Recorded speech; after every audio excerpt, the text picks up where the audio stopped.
मैं रमेश बोराना, जो इस नाटक रिफंड का निर्देशक हूँ। रिफंड नाटक जो है हंगरी के मशहूर नाटककार फिट्ज कॉरंथी के द्वारा लिखा गया है और ये वर्षों पहले लिखा गया था। लेकिन जिस समस्या को उन्होंने उठाया है इस नाटक के माध्यम से कि शिक्षा व्यवस्था में जो अव्यवस्था है, जो शिक्षा व्यवस्था में गिरावट आ गई है, जो शिक्षा व्यवस्था का चाल चरित्र और चेहरा बिगड़ गया है, उसको लेकर जो बात कही उन्होंने हंगरी के परिवेश में। लेकिन जब उस नाटक को हम आज भी पढ़ते हैं तो लगता है ये आज भी नाटक विश्व के लेवल पर, पूरे विश्व में शिक्षा की यही हालत है। शिक्षा दुकान हो चुकी है, व्यापार हो चुका है। शिक्षक जो है अब उसके ऊपर कायम नहीं है और नौजवान भटकता जा रहा है। इसी कहानी को कंसंट्रेट करके फिट्ज कॉरंथी ने नाटक रिफंड लिखा। मैंने उसका राजस्थान में पहला मंचन करने की कोशिश की है। आइए देखते हैं ये कैसा बनता है नाटक।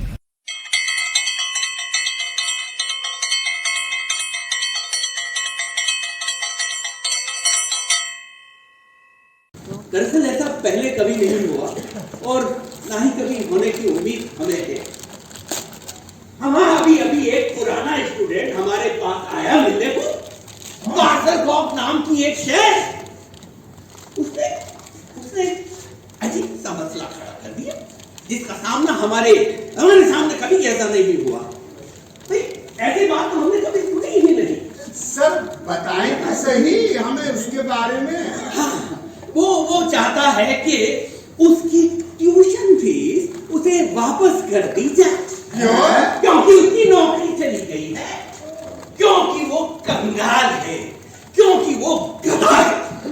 भाई इस बेमिसाल और अनोखे केस पर अगर आप लोग अपने अपने ख्यालात का इजहार करेंगे तो हमें बड़ी खुशी होगी। प्लीज सज्जनों, कुदरती बात है। कंजर्वेशन ऑफ एनर्जी का उसूल ये सिद्ध करता है कि कोई शागिर्द किसी खास अरसे में उतनी ही नॉलेज खो बैठेगा जितनी कोई उस्ताद उसी अरसे में उसकी खोपड़ी में डाल सकता है। संवेदना की इतिहास में ऐसी बात हमने कभी नहीं देखी। भाई कहा जाता है कि वो ने ना तो कभी कुछ सीखा और ना ही कभी कुछ भूले। अगर ये कंजर्वेशन ऑफ एनर्जी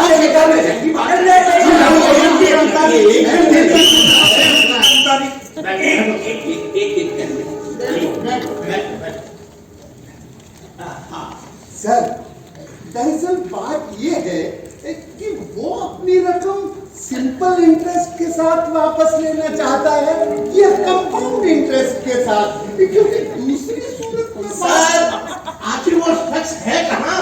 हाँ सर, बाहर बैठा इंतजार कर रहा है नामुराद। उसका कहना है कि उसका इम्तिहान दोबारा लिया जाए। हाँ, क्योंकि उसका ये भी कहना है, उसका ये भी कहना है कि उसने कुछ सीखा ही नहीं, हमने उसे कुछ सिखाया ही नहीं और दोबारा का इम्तिहान ये बात साबित कर देगा। भाई इस बेमिसाल वाक़ये पर आप लोगों की राय जानना चाहता हूं मैं। अपनी अपनी राय पेश करें प्लीज।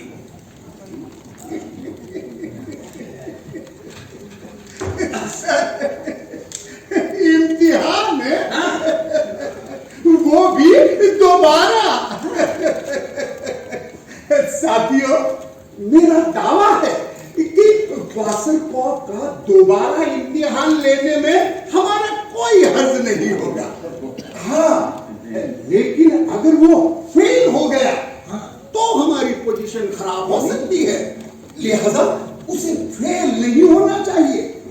और मेरा ऐसा मानना है, मतलब मैं ऐसा सोचता हूँ कि जिंदगी की पाठशाला में आखिर उसने अपनी पढ़ाई आगे जारी रखी है, इसलिए हम उससे ज्यादा कठिन सवाल नहीं पूछेंगे। मंजूर है?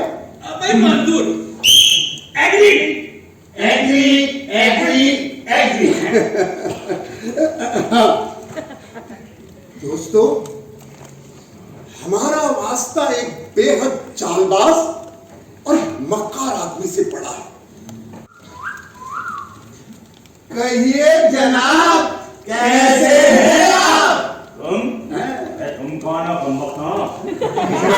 हमारा तुम्हारी ये मजाक? सर आराम से सर, आराम से। कहीं आपकी बीपी ना बढ़ जाए। सुना नहीं? बैठ जाओ कमबख्तो। अरे अब बैठ भी जाओ। मेरे अजीज वासिफ कौर, जिस तरह अभी तुमने हम सबका स्वागत किया है, उससे ये बात तो साफ जाहिर हो जाती है कि तुम अपने पुराने तौर तरीकों को नहीं भूले हो, जो कि हमारी पुश्तैनी तहजीब है और यहाँ इस स्कूल में सिखाई जाती है। भाई वाह, खूबहू पुराने वक्तों की तरह जब मध्यकाल के मानवतावादी गुरु और शिष्य एक बराबरी के मकाम पर आकर एक दूसरे से मिला करते थे। भाई वाह, मुझे बहुत अच्छा लगा। तुमने बहुत सयाने तरीके से हमको ये बता दिया कि तुम अपने रीति रिवाज नहीं भूले हो। और पर मेरा तो ये मानना है कि मेरे साथी लोग भी इस बात से सहमत होंगे कि हमारा पुराना शागिर्द वासर कौर, जो कि दोबारा इम्तिहान देने की गरज से यहाँ आया है, शराफत के तौर तरीकों के इम्तिहान में खरा उतरता है। सर, इसलिए हम इसे इस मजमून में किसी भी तरह के रत्ती भर भी परवाह नहीं है। अपने सभ्याचार से तो मैं पास होने से रहा। मुझे फेल करो, मुश्किल जवाब पूछो, मुझे मेरा पैसा वापस चाहिए। बाकी सब ये जो भी कर रहे हो ना, बकवास है, बकवास। बकवास करने की जरूरत है नहीं, सिर्फ सवाल पूछना है, सवाल। ठीक है? वासर कौम सावधानी में वेरी गुड। अरे क्या सावधानी में वेरी गुड? संकट की घड़ी में व्यवहार, रीजनिंग एक्सीलेंट। सवाल पूछो, सवाल। आगे बढ़ने की इच्छा बड़ी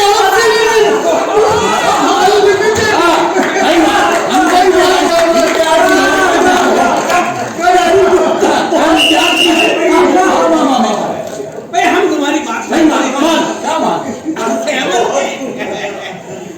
देखिए,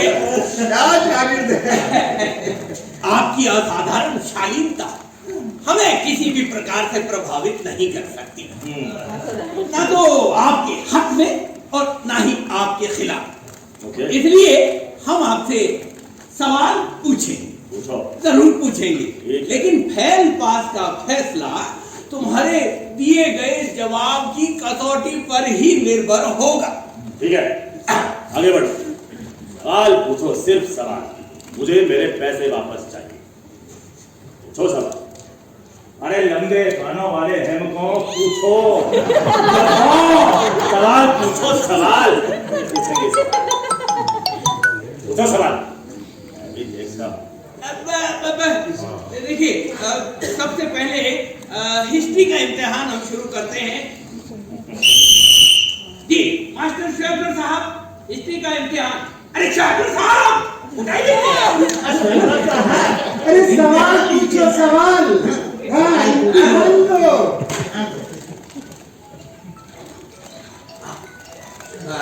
माधव क्या है? मुमकिन नहीं है आप। दूसरी कहीं भाग में पढ़ाई ठीक हूं मैं। शाबाश, बहुत खूब। हमें जवाब दीजिए। क्या जवाब दे? बोलो। ये आदमी मुझे जीत करने के लिए उकसा रहा है। अरे मैं निपट लूंगा इनसे। अरे चलो यहाँ से प्लीज कंटिन्यू। जवाब दो। 30 साल जंग कितनी लंबी चली? नहीं यही सवाल है ना? नहीं समझ। I know the answer. बताओ। पूरे 7 मीटर लंबी है। 7 मीटर लंबी, इतनी लंबी चली थी 30 साल जंग। यही तो जवाब है। हो सकता है मैं गलत हो जाऊं, और अगर मैं गलत तो मैं फेल। मेरा ट्यूशन फीस रिफंड करो मुझे अभी के अभी। 7 मीटर लंबी। 7 मीटर? हाँ 7 मीटर नहीं 7 मीटर ना। 7 मीटर। देख क्या ठीक? जवाब ऐसी नहीं। ये जवाब एकदम दुरुस्त है। परीक्षार्थी ने ये साबित कर दिया है कि उसके ढोलने का धन या कहीं नहीं है, बल्कि उसका उत्तर वोट बीम की आधुनिक पद्धति के अनुसार है। अरे वाह। और पद्धति, वो पद्धति जिसका आधार, क्या आधार है बताओ? वो पद्धति जिसका आधार, कौन सा आधार? भाई वो पद्धति जिसका आधार, आधार बताओ। भाई आधार बोलूं कि वो पद्धति जिसका आधार होता है। लोग बेईमानो,